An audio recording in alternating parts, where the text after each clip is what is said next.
Movie start होती है Jammu and Kashmir से, जहां पर बाजीराव सिंघम का महाराष्ट्र पुलिस से ट्रांसफर हो गया है और वो अब एसपी से डीएसपी बन गया है। इस कमांड पोस्ट पर आने के बाद सिंघम को स्पेशल कमांड फोर्स और एडवांस वेपन का एसेंस मिल जाता है और उसका काम होता है जम्मू में क्राइम को कम करना और वहां की यूथ को रेडिकलाइज होने से बचाना। अब ऐसे ही एक दिन जब सिंघम जम्मू एंड कश्मीर की रोड पर पेट्रोलिंग कर रहा होता है तो उसके ऊपर कुछ लोग अटैक कर देते हैं, लेकिन वो उससे बच लेता है और उन अटैकर्स में से एक बाइक वाले का पीछा करने लगता है। जब दोनों एक डेड एंड पर पहुंच जाते हैं तो वो बाइक वाला अपना हेलमेट उतारता है और वो होता है उमर हाफिज। उन दोनों में हाथापाई होती है और सिंघम फाइनली उसको दबोच कर अरेस्ट कर लेता है। उमर हाफिज से जब पूछताछ होती है तो वो अपना नाम और क्यों वो सिंघम को मारना चाहता है वो बताता है। उसने और उसके साथी जैसे कि सिम्बा और सूर्यवंशी ने कई साल पहले एक मिशन में उसके परिवार के लोगों को मारा है और इसलिए वो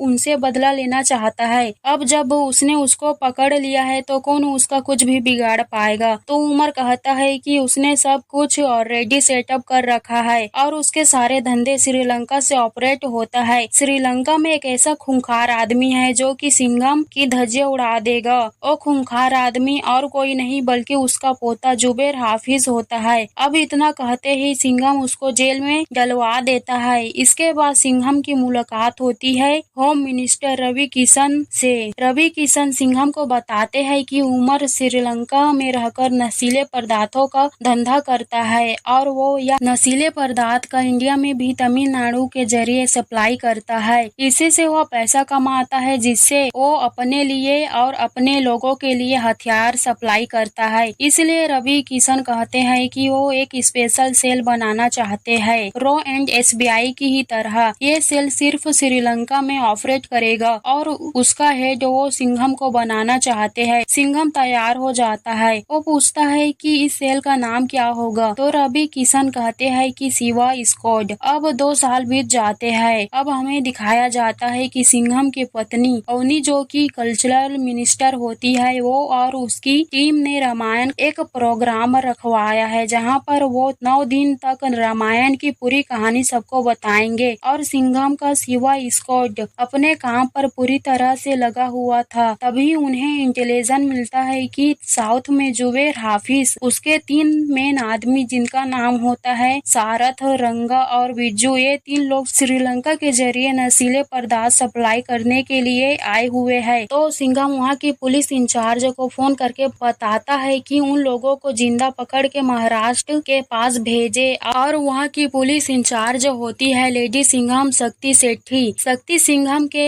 ऑर्डर्स एक्सेप्ट कर लेती है और वो तीनों गुंडों को बड़े आराम से पकड़कर अपनी पुलिस चौकी में जेल में बंद कर लेती है। वो तीनों शक्ति से कहते हैं कि अगर वो इन तीनों को छोड़ देती है तो उसे इतना पैसा मिलेगा कि उसकी पुलिस चौकी में जगह नहीं बचेगी और अगर उसने उन्हें नहीं छोड़ा तो यह पुलिस चौकी ही नहीं बचेगी। शक्ति उनकी बात पर ध्यान नहीं देती और उन्हें जेल में रखकर वहां से चली जाती है। अब शाम होते ही वहां पर खुद जुबेर और उसके आदमी आ जाते हैं। वो सारे पुलिस ऑफिसर को मार देते हैं और उन 3 आदमियों को लेकर वहां से निकल जाते हैं। इस कारण से शक्ति के दिल पर बहुत गहरी चोट लगती है और सिंघम को भी एहसास होता है कि उमर का पोता जुबेर सच में बहुत बड़ा क्रिमिनल है, न कि कोई छोटा मोटा गुंडा। फिर एक दिन अवनी की टीम को पता चलता है कि उन्होंने जो रामलीला में दिखाने के लिए रामेश्वर की फुटेज रिकॉर्ड की थी वो किसी ने डिलीट कर दी है। इसलिए अवनी डिसाइड करती है कि वो खुद रामेश्वर जाएगी, कैमरा लेकर और खुद वीडियो रिकॉर्ड करके लाएगी। लेकिन जब ऐसा होने ही वाला होता है तो सिंघम को कुछ ठीक नहीं लग रहा था, इसलिए वह दया को बोलता है कि वो अवनी के साथ रामेश्वर जाए। अब सब लोग रामेश्वर जाते हैं, घूमते फिरते हैं और शाम को घाट के किनारे जाकर बैठ जाते हैं। तभी दया को एक फोन आता है अवनी की टीम मेंबर ब्रिज्ञा का, जो कहती है कि वो लोग एक मंदिर में फंस गए हैं और इसलिए दया उसको ढूंढने के लिए जाता है और वो अवनी के पास सिर्फ एक पुलिस ऑफिसर को छोड़कर जाता है। अवनी उस पुलिस ऑफिसर से कहती है कि वो उसके लिए एक कॉफी लेकर आए तो वो पुलिस ऑफिसर भी वहाँ से कॉफी लेने के लिए चला जाता है। अब अवनी अकेली होती है और तभी वहाँ जुबेर हाफिज आता है। अवनी उसको पहचानती नहीं थी इसलिए वो उनसे बात करने करने लग जाती है, लेकिन जल्द ही उसे रियलाइज हो जाता है कि ये कोई अच्छा आदमी नहीं है और होता भी ऐसा ही है। वो अवनी को किडनैप करने के लिए वहाँ आया था और साथ में उसके ढेर सारे गुंडे भी लेकर आए था। वो अवनी को वहाँ से ले जाने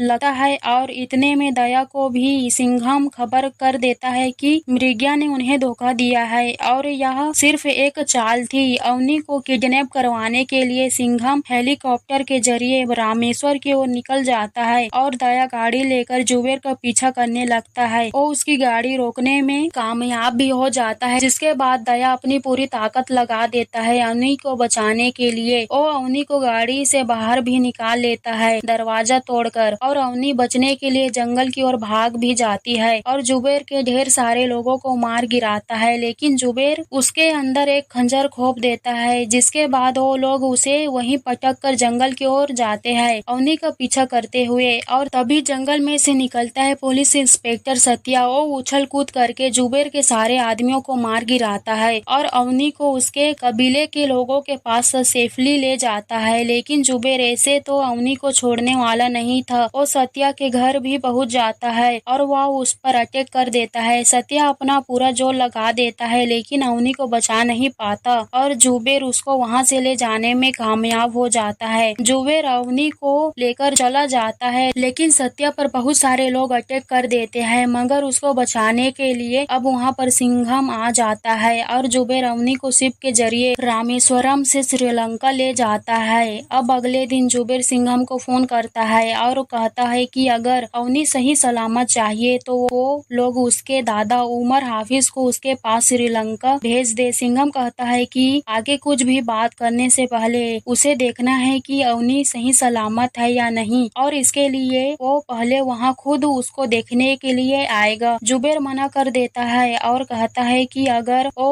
वहाँ आएगा तो वो बचकर वापस नहीं जा पाएगा। अगर वो चाहे तो वो अपने किसी चहेते को भेज दे। अब सिंघम को सिर्फ एक ही आदमी का ध्यान आता है, सिम्बा। सिंघम सिम्बा को सारी बातें बता देता है और सिम्बा श्रीलंका जाने के लिए तैयार भी हो जाता है। सिंघम कहता है कि तू फ्लाइट के जरिए श्रीलंका जाएगा, लेकिन तेरे पीछे पीछे वो भी चुपके से श्रीलंका आएगा, जिससे कि वो तेरी मदद कर सके। और अगले दिन सिम्बा की फ्लाइट श्रीलंका लैंड करती है। वहाँ पर उसे जुबेर के लोग मिलते हैं और उसे सीधे गाड़ी में बिठाकर जुबेर के अड्डे पर ले जाते हैं। वहाँ वो अवनी से मिलता है और वो सही सलामत है इस बात की पुष्टि करता है और अब उसकी बारी थी वहाँ से निकलने की। वो एक गैस ट्रक से भरी गाड़ी चलाते हुए वहाँ से निकलता है और उन गैस ट्रक की मदद से जुबेर के अड्डे में आग लगाता हुआ जाता है। जुबेर के आदमी उसका पीछा नहीं छोड़ते और आखिर में वहाँ पर सिंघम आ ही जाता है उसको बचाने के लिए। थोड़ी मारधार होती है और वहाँ पर फिर खुद जुबेर अवनी को लेकर आ जाता है। ये उनकी चाल थी तीनों को बंदी बनाने की, और होता भी ऐसा ही है। वो इन तीनों को अपने अड्डे पर कैद करके रख लेता है और